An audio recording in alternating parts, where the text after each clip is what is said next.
जम्मू में डोगरा फ्रंट और दूसरे दलों ने धारा 370 पर फैसले के बाद जश्न के नगाड़े बजाने शुरू कर दिए। कंवलजीत संधू की ये रिपोर्ट देखिए। सुप्रीम कोर्ट के ऐतिहासिक फैसले के बाद जम्मू में जश्न का माहौल। शिवसेना और डोगरा फ्रंट से आप देख सकते हैं किस तरह से यहाँ पे ढोल नगाड़े बजाए जा रहे हैं। एक खुशी का माहौल। लड्डू, देसी घी के लड्डू है साथ ही साथ। और देखिए तिरंगा झंडा चाहे ऊपर हो चाहे ढोल पर हो। और साथ ही बात है हमारे साथ इस वक्त बात करने के लिए जश्न का माहौल। सुप्रीम कोर्ट के वर्डिक्ट के बाद ऐतिहासिक फैसला, वैलिडिटी करार दी गई है इस पूरे एब्रोगेशन ऑफ आर्टिकल 370 को। किस तरह से आप देखते हैं और आपको लगता है कि आगे जम्मू कश्मीर का क्या भविष्य है? जम्मू कश्मीर का भविष्य बड़ा सुदृढ़ है माननीय प्रधानमंत्री श्रीमान मोदी जी के नेतृत्व के अंदर। और एक बात बड़ा स्पष्ट कर रहा हूं जी, जो लोग 370 की आड़ के अंदर ये सारा प्लान, उग्रवादियों के विषय के अंदर विचार और ये सारा करने का प्रयास करते थे, उनके ताबूत के अंदर आखिरी कील लग गया है। पहले पार्लियामेंट में लगाया, अब सीजीआई ने लगाया है और अब ऐसा लगता है कि आखिरी कील अब उनके समाप्तिकरण का होगा। और इसके बाद अब दिल्ली की जिम्मेवारी है लोकल लोगों को, जो हमारे डोमिसाइल हैं, उनको अब ज़्यादा प्रतिनिधित्व दिया जाए और इंडस्ट्री, हैवी इंडस्ट्री को यहाँ लाया जाए। और यहाँ पर जो है देखिए लड्डू के साथ देसी घी के लड्डू खिलाए जा रहे हैं, पूरा जश्न का माहौल है। और ये देखिए यहाँ पर सर आपने एक तिलक भी किया है सारे सुप्रीम कोर्ट के जजेस का, उसके बारे में भी बताइए। जजेस का तिलक कराया जी हमने। अब इसके बाद सुप्रीम कोर्ट के जजेस जो हैं उनका बड़ा धन्यवाद है, उन्हें हिंदुस्तान की जनता को एक तोहफा दिया है।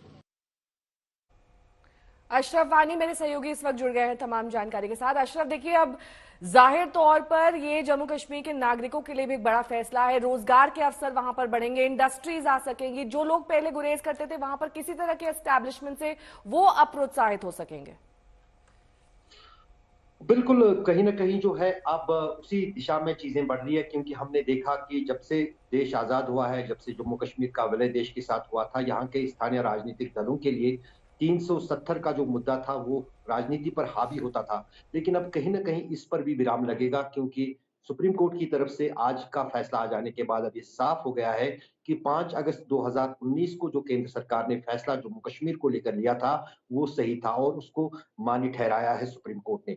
लेकिन जहां एक तरफ जम्मू में लोग खुशियां मना रहे हैं, वहीं पर जम्मू कश्मीर के राजनीतिक दल इस सुप्रीम कोर्ट के फैसले के कहीं ना कहीं उससे निराश लग रहे हैं, उसके खिलाफ लग रहे हैं।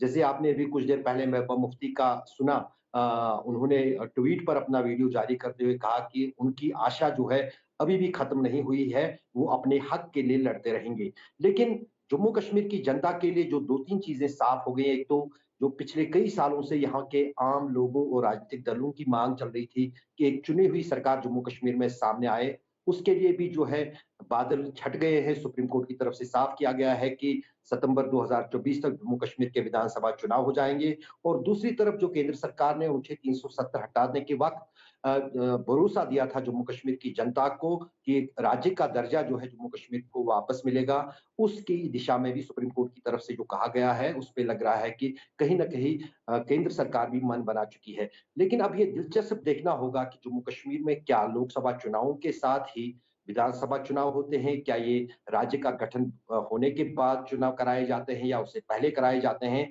तो जाहिर है कि अभी जम्मू कश्मीर में अनुच्छेद 370 को लेकर राजनीति बहुत होनी है और यहाँ तक कि जो आने वाले लोकसभा चुनाव है उनमें भी ये मुद्दा छावी रहेगा, जहां पर सरकार इस फैसले को लेकर अपनी पीठ थपथपाएगी और इसको सुप्रीम कोर्ट की तरफ से सही ठहराने को लेकर एक बड़ी जीत मानेगी।